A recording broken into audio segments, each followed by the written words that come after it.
Selamat pagi teman-teman. Kembali bersama Ariel Kurnaidi.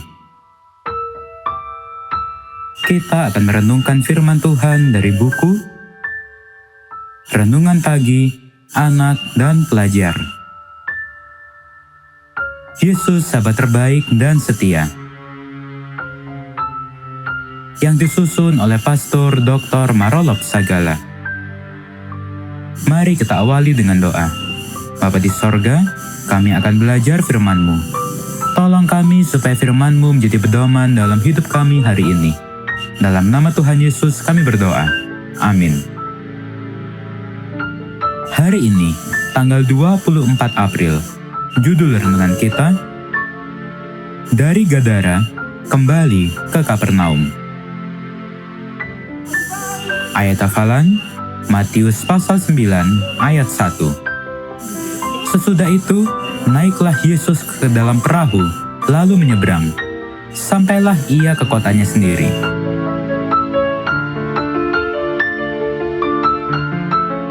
Dalam catatan Injil Matius, berkata bahwa sebelumnya Yesus didesak oleh orang-orang Gadara supaya meninggalkan daerah mereka. Sebagaimana yang terdapat di dalam kitab Matius pasal 8 ayat 34. Sementara, dalam catatan Injil Lukas berkata bahwa ketika seluruh penduduk daerah Gerasa atau Gadara meminta kepada Yesus supaya ia meninggalkan mereka sebab mereka sangat ketakutan, maka naiklah ia ke dalam perahu, lalu berlayar kembali. Sebagaimana tertulis di dalam kitab Lukas pasal 8 ayat 37. Dengan demikian, itu berarti bahwa setelah didesak meninggalkan Gadara, dia kembali berlayar ke seberang dan tiba di Kapernaum. Setelah tiba di Kapernaum, tersiar kabar bahwa dia berada di satu rumah. Maka banyak orang datang dan Yesus mengajar di rumah itu. Karena banyaknya orang yang datang, sehingga tidak ada lagi tempat, bahkan di muka pintu pun tidak. Sebagaimana yang terdapat di dalam Markus pasal 2 ayat 2. Orang-orang yang datang itu adalah dari berbagai tempat, seperti dari semua desa di Galilea dan Yudea, dan dari Yerusalem. Termasuk di antara mereka ada juga beberapa orang Farisi dan ahli Taurat. Sebagaimana yang terdapat di dalam kitab Lukas pasal 5 ayat 17. Kuasa Tuhan menyertai dia. Selain mengajar dan memberitakan firman, dia juga dapat menyembuhkan orang sakit.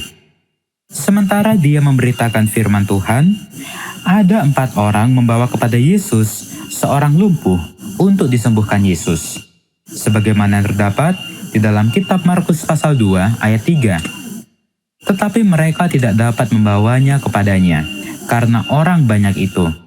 Lalu mereka membuka atap yang tepat di atas Yesus. Sesudah terbuka, mereka menurunkan tilam tempat orang lumpuh itu berbaring. Yesus menyambut orang lumpuh itu bersama dengan keempat orang yang mengusungnya. Yesus melihat mereka semua memiliki iman kepada Yesus. Ketika Yesus melihat iman mereka, berkatalah ia, "Hai saudara, dosamu sudah diampuni."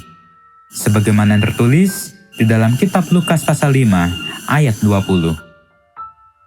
Demikianlah Yesus melayani mereka yang datang dengan iman. Yesus mengampuni dan menyembuhkannya. Yesus menggenapi apa yang dikatakan oleh firman Tuhan. Dia yang mengampuni segala kesalahanmu, yang menyembuhkan segala penyakitmu. Sebagaimana yang tertulis di dalam kitab Mazmur pasal 103 ayat 3. Yesus melakukan itu di berbagai tempat. Itulah juga yang dia lakukan di Kapernaum setelah kembali dari Gadara. Oleh sebab itu, marilah datang bertemu dengan Yesus dengan iman.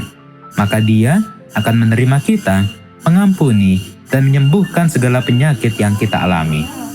Mari kita akhiri dengan doa.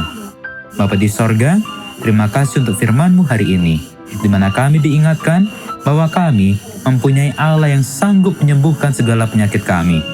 Dan tolonglah kami, supaya kami dapat datang kepada Engkau untuk menyerahkan segala penyakit kami. Terima kasih Tuhan Yesus, di dalam nama Tuhan Yesus kami berdoa. Amin.